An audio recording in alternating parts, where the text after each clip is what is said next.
በከተሞች የሚኖሩ ዜጎችን ከተረጂነት ወደ ምርታማነት ለማሸጋገር ውጤታማ ልማታዊ ሴፍትኔት መርሃ ግብር እየተከናወነ ይገኛል።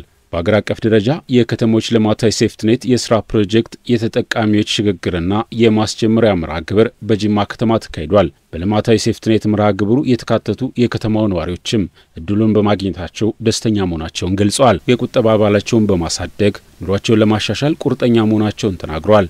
በፊት ፍራፍሬ ምናምን እየነገድኩ ነው የምኖረው መንገድ ዳር ላይ ማለት ነው። አሁን በሴፍትኔት በመታቀፌ በጣም ትልቅ ደስተኛ ነኝ።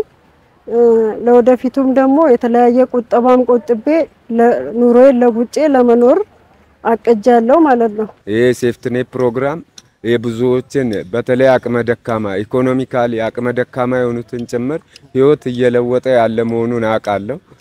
ከበፊቶቹ በጣም ሰምቻለሁ እያየውም ነው። አሁን እኔ እድሉ ተጠቃሚ በመሆኔ በጣም ደስተኛ ነኝ። እንደኔ የጅማ ከተማ ማዘጋጃ ቤት ኃላፊ አቶ ሃይደር ድርብ ባለፉት ዓመታት በከተማ ሴፍትኔት የታቀፉ ነዋሪዎች ራሳቸውን በመቻል ወደ ሌላ ስራ እየተሸጋገሩ ይገኛል ብለዋል። የሚመረቀው ስለጨረሰ ተብሎ የሚወጣና ወደ ትላንቱ ኑሮ የሚመለስ ሳይሆን በክትትልና ድጋፍ የተለያየ አጫጭር ስልጠና ከቴክኒክና ሙያ ጋር በመሆን ሲሰጣቸው ነበረ። በሱ ከተረጂነት ወደ ምርታማነት እንዲመጣ ተደርጎ ኑሮን እንዲያሻሽል በተለያየ ስራ እድሎች ተመቻችቶለት በብየዳ ስራ፣ በጋርመንት ስራ፣ በንግድ ስራ፣ በግሪነሪ ስራ በተለያዩ ዘርፎች ውስጥ አቅማቸውን አሳድገው እነሱ ወደ ስራ ካሁን በኋላ ራሳቸውን ችለው በቆጠቡት ቁጠባ ወደ ስራ የሚገቡ ይሆናል። ዛሬ ደግሞ በዛሬው ዕለት አዲስ እንደ ከተማችን የሚገባው አባወራ 4881 አዲስ የሚገባ ነው። ይሄ ትልቅ ቁጥር ነው ማለት ነው። የጅማ ከተማ ከንቲባ አቶ ጣቀመር በማስጀመሪያ መርሃ ግብሩ እንደገለጹት 38000 ሰዎች የሴፍትኔት ተጠቃሚ ማድረግ ስለመቻሉ ገልጸዋል። በጅማ ከተማ ባለፉት ዓመታት የመርሃ ግብሩ ተጠቃሚዎች 39 ሚሊዮን ብር መቆጠባቸውን ከንቲባው አስተዋውቀዋል። እንደ ከተማችን ከደሞዛቸው